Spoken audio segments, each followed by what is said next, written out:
Next on Gallery, Oklahoma-born artist Alan Hauser was the first Apache child born out of captivity after his father was imprisoned along with Geronimo at Fort Sill. Though his beginning on Oklahoma soil was humble, it marked the start of a new era for Native American artists everywhere. Gallery joins Oklahoma in a celebration of the national treasure that is Alan Hauser during the month of what would have been his 100th birthday. Also, listen to the music of the earth with another artist who brings Native American Zen to the masses with a flute. Paul Hacker is a beloved musician with 7 albums under his belt and is currently working on his 8th. But Hacker makes more than flute music. He makes the flutes as well, and he carves beautiful knives that are so in demand, celebrities clamor for his work. Gallery, exploring the art and culture of Oklahoma.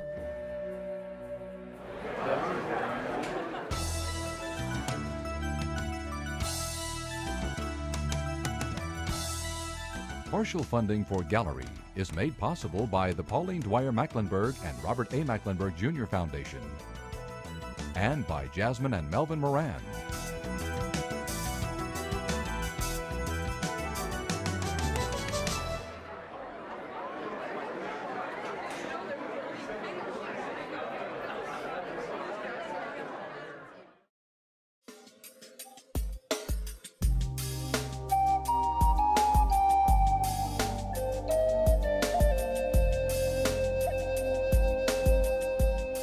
I started playing the flute about 34 years ago. There were only 3 flute players in Oklahoma at the time that I knew of. Doc Tate Navaquoya, Woodrow Haney, and Thomas Shoddy Ware. And so I spent as much time as I could with those 3 men and learning their songs, their traditional songs, and picking up from them. The flute was almost a dying art.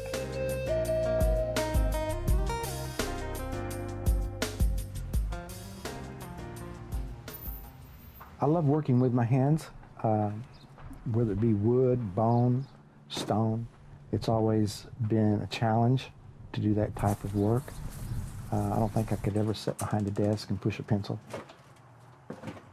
It's good to go into a studio or a shop and sit down and do a drawing or a painting, work with a piece of wood and turn that into something beautiful. Well, music has always been in my life. Since I was a little child, my mom would take me to church and sing those hymns, and I played guitar, but one night I heard a flute, and that just pushed me over the edge. I want to learn how to make a flute. I want to learn how to play a flute, and it's really not that hard. It just took just a few months. If you know what you're doing. I had a lot of help making this, and I was taught by Charles Pratt. He's Cheyenne Arapaho, and he taught me how to make it out of the cedar. And he told me that was special. The cedar was everlasting, and so that's what I've done. I've always kept it that way. And they were used for courting ladies at night, playing love songs. It works.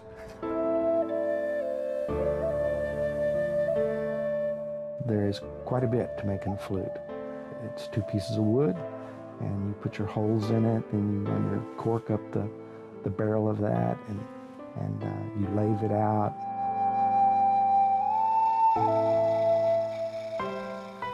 And then make your bird the messenger and put him on top of that flute, and we're hoping that it's going to play when we put him all together, and what kind of sound, what kind of voice it's going to have.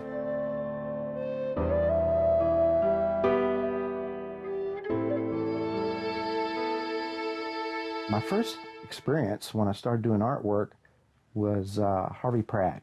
He was a painter. He lived a couple blocks from me, and so we spent a lot of time together. He invited me to a Native American art show in Anadarko. He asked me if I wanted to present a piece in the judging, so I went ahead and entered one of my first flutes that I ever made, and they came to me and told me that I'd won an award. And they said, Alan Hauser gave you an award. I said, who is Alan Hauser? And they started laughing. And the joke was on me. Alan Hauser is a fantastic artist. And I got to meet the man, and it was quite an honor But that weekend, people were saying, "Who's Alan Hauser?" And everybody would laugh. To go to a show and you put your artwork out there, it speaks about you and your heritage and the culture that you live.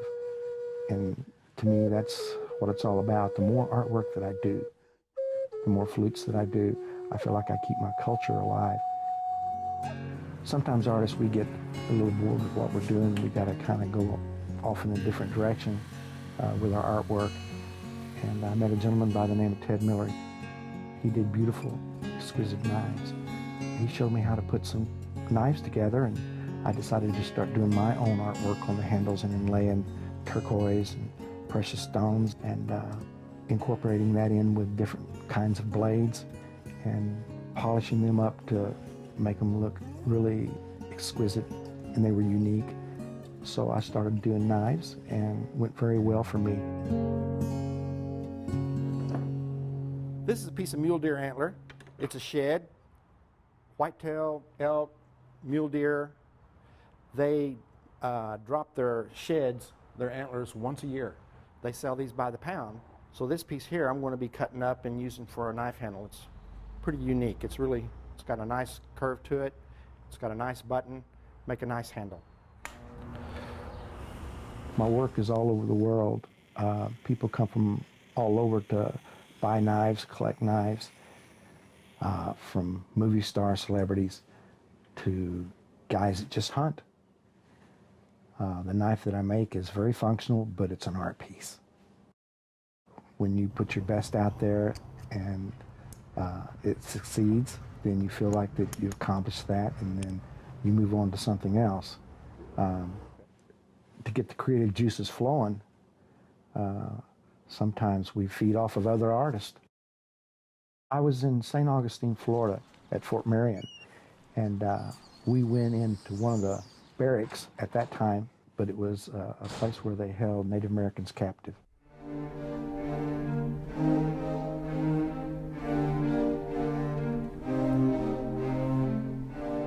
And I was looking on the walls, and there were drawings on the walls in crayon and colored pencil, and I asked one of the gentlemen there what was that all about, and he said the Native Americans that were captive here, the Cheyenne, they would draw on the walls. To keep them from drawing on the walls, they would give them old discarded ledger paper from a mercantile store, some books that were kept, and they would tear a page out of that ledger and they would draw a buffalo hunt or a battle scene, maybe stealing ponies.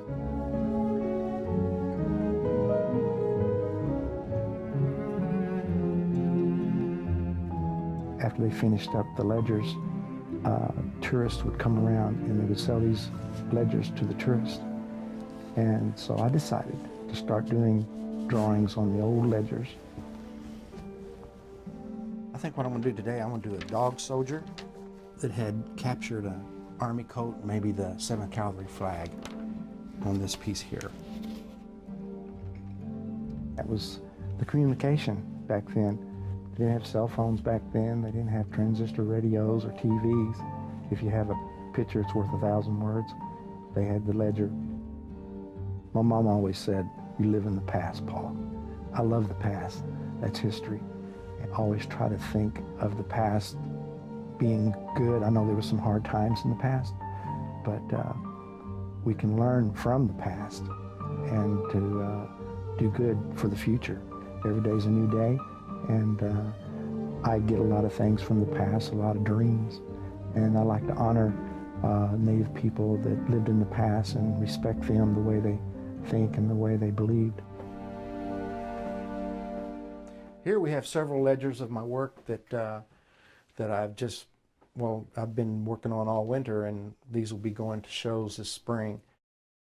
This is a 1901 map that was found behind a picture in an old frame that I purchased out of an antique store. And this is Oklahoma Indian Territory, the last allotment selling to white people of Native American land. And the land was sold for $1.25 an acre in 1901, and your name had to be drawn out of a hat, and you could buy as much land as you wanted. I have 3 or 4 galleries. That takes quite a bit of my art. There's a gallery in Packentown, Native American gallery there. We are at the stockyards, the historic stockyards, and we carry, of course, a lot of well-known artists. We specialize in jewelry. Hello! How are you? Good, how you been? Yolanda, good to see you. Give me a hug. He's pretty awesome. He's out there, like all artists are, you know, but he's a pretty neat guy.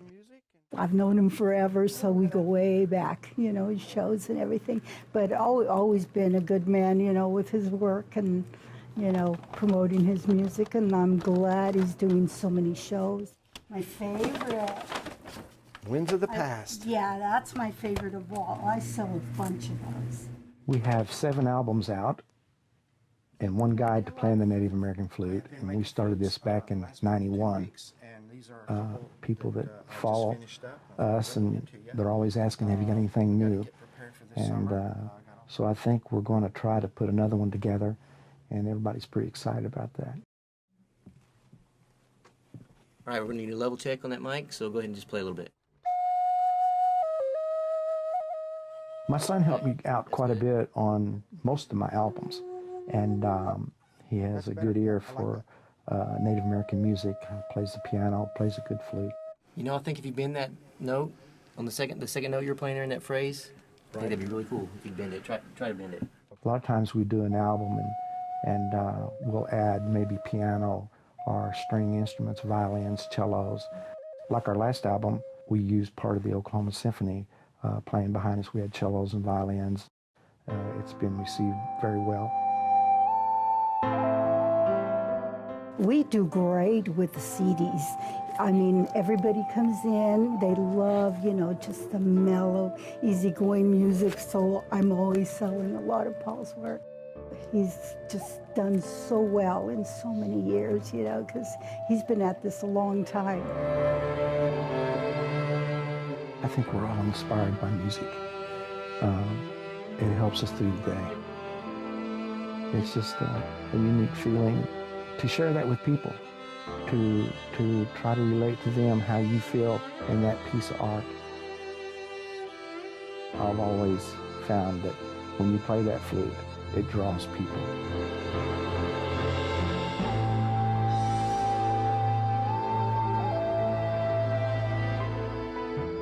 The flute, it's earthy.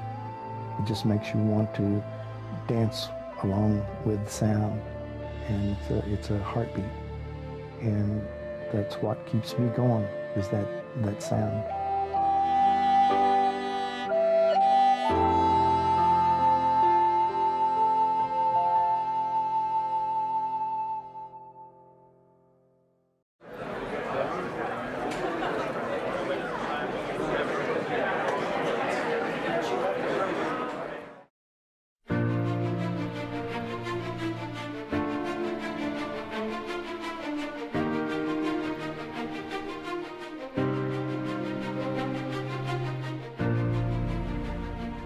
This is truly a statewide celebration. I've never seen this happen before.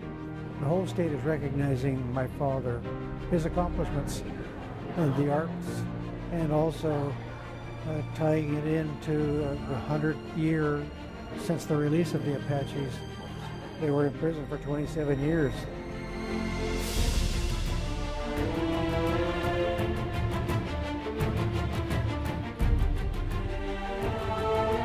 Every time I see an Alan Hauser piece, it makes me very proud I was part of this project. We live in a world where we are intellectual warriors now. And so it's very exciting to see the evolution and the hope that he gave not only his own tribe, but all of Native America and all of us who are non-Native. I'm just pleased that we can call him one of our own. I think indeed that all Oklahomans ought to be proud of his achievement, and as I say, his story is a heroic one, and it's inspiring not just to Chiricahua people and Native American people, but to all people.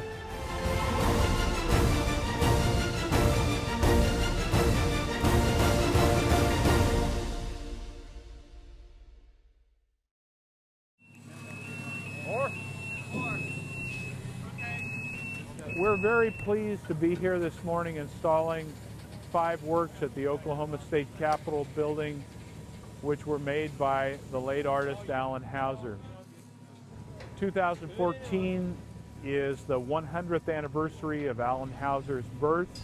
He was born June 30th, 1914 in Apache, Oklahoma on the family farm there. He was the first child to be born out of captivity in his family at Fort Sill.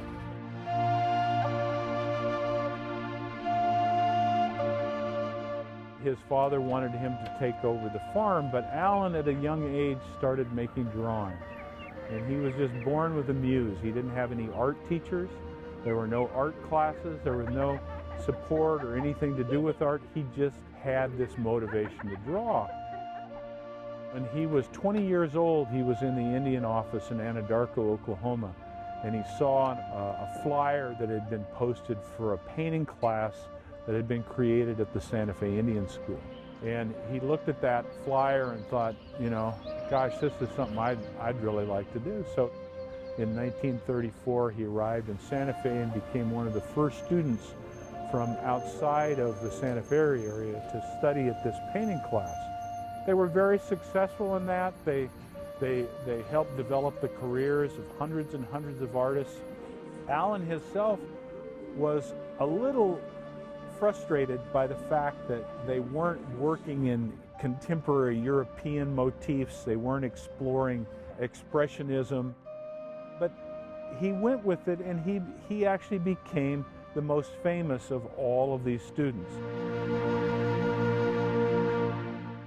By the time he was 24, he received a commission from the Department of Interior in Washington to do his first major public works. There were a series of 5 murals that were done in the Interior Department building there. You know, times were tough. He was selling his paintings.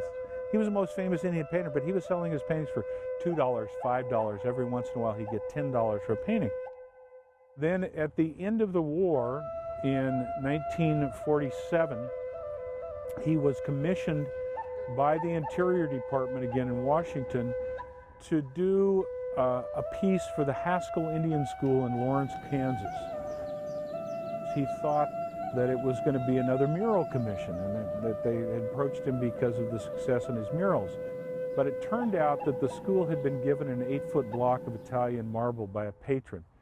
And when they approached him and said, "We'd like you to do this, but we're a little concerned that you haven't done much sculpture," he said, "Oh, that's no problem. I've done a lot of sculpture." He fudged a little bit on his experience in sculpture.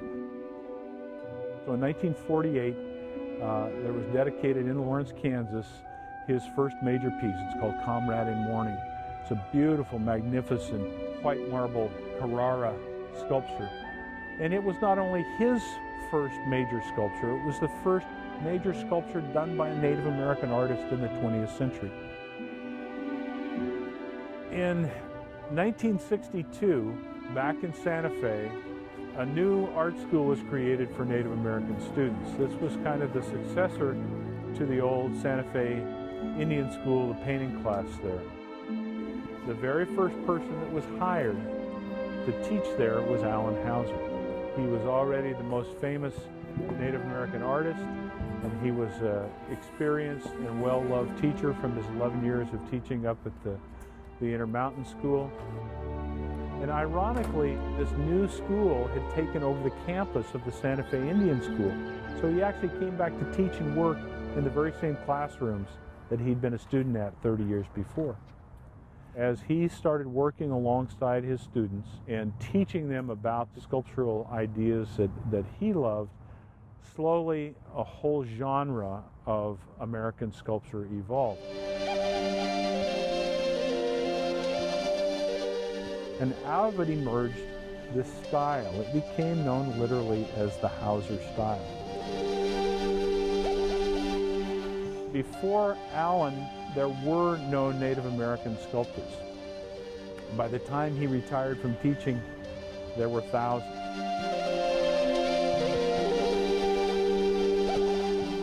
When he finally retired in 1975, that's when he went to work. He set up his own studio, he hired an assistant. Between 1975 and his death in 1994, he created about 900 pieces of sculpture. I estimate in his lifetime he created about 1,000 pieces of sculpture, and 90% of those he did in his retirement.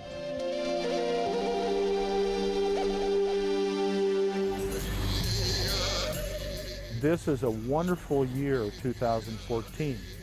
We're very honored to have the Oklahoma Museums Association coordinating exhibitions in 11 different institutions here in the state of Oklahoma. Alan Hauser is such an incredible figure for us Oklahomans and for Oklahoma history and for the arts in general. And it was a real honor that the Oklahoma Museums Association was able to do a collaboration with the many institutions around our state so we could celebrate the 100th anniversary of his birth. And it was really a labor of love. His art is truly spiritual and wonderful, and it's amazing that the citizens of our great state of Oklahoma can enjoy so many different aspects. We wanted to celebrate the Hauser Centennial by mounting an exhibition that would be of interest to Oklahomans and people beyond the state. Having written a book about Hauser in 2004, I knew that his estate had literally thousands of unpublished drawings, the vast majority of which had never been exhibited. So I built the exhibition around that idea, that we were going to give the audience a Hauser that they didn't know so well. This is our second exhibit on Alan Hauser and his impact, and he dedicated his life to the creative expression of who he was, the family, and then has inspired us with that artwork. Most American Indian art today is a reflection of Alan Hauser's inspiration. This exhibit is a reflection of his artistic ability. We have the story of Alan Hauser and Sam Houses and Blossom, and then Alan's sons, Bob and Philip, who would continue the traditions of expressing themselves not only as artists but as Apaches, who have held on to some of the culture, the influence of the songs, the stories, the spirituality, the relationship with the earth. All of this is expressed through the art of Alan Hauser. It's overwhelming. You know, I'm just proud to be able to speak on his behalf, travel around and say some good words and express my personal feelings, you know, because they were very personal. He was my father. Here at the National Cowboy and Western Heritage Museum, we are so excited to be hosting Alan Hauser and his students. So we have some pieces of work by Alan Hauser himself, and we also have pieces that are part of his students' work. So he was also a teacher and a mentor to many people, and they used his work as inspiration. At the Oklahoma City Museum of Art, we are thrilled to be participating in the centennial exhibitions related to Alan Hauser's birth. It's called Alan Hauser on the Roof, and it features 6 abstracted bronzes created between 1980 and 1993. And these works were created at a time where he was free to explore some general concepts and ideas, and so they're very different from much of the other types of sculptures that people are perhaps familiar with when they think of Alan Hauser's works.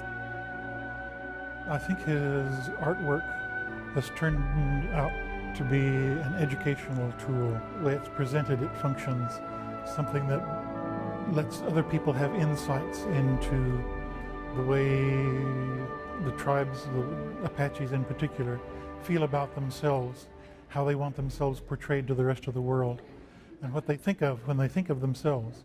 One thing that is really poignant about Mr. Hauser's work is, first, the tumultuous history of the Apache experience. Rather than focusing on a negative aspect, he focused on the beauty and the human condition of all people. Not just Apaches, not just Native Americans, but the human dignity and the human experience. The audience for this work is both Native and non-Native, and those people do identify with these subjects and the figures that they see. They identify human stories in them. Some people see them as Native stories first, but I think many people go beyond that they transcend ethnic specificity to be stories about our lives in the world. Oklahoma's different now. They recognize the man who he really was. Alan is not just an artist, he's a master. For all the state is honoring him. 12 different venues happening. It's amazing.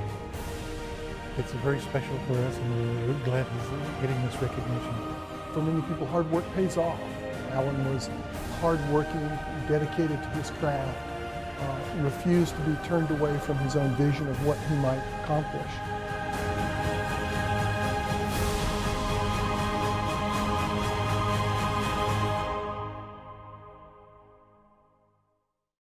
For more information on any of our stories, go to the gallery page on our OETA website or send us an email at gallery@oeta.tv.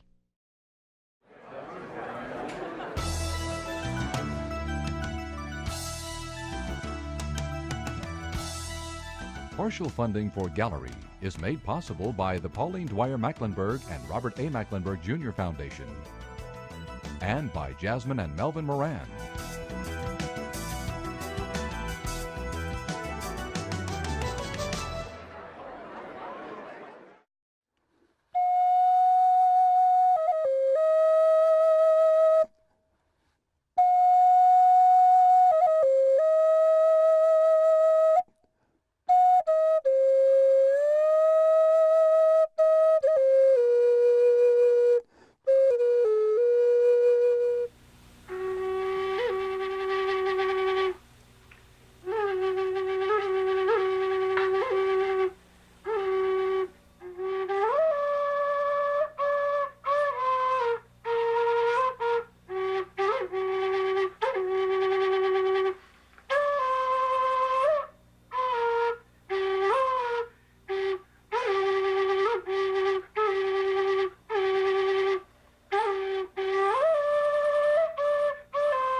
For a DVD copy of this program, please send a check or money order for $22.95 to the OETA Foundation, Post Office Box 141190, Oklahoma City, Oklahoma 73113. Or to place a credit card order, call 800-879-6382 during regular business hours.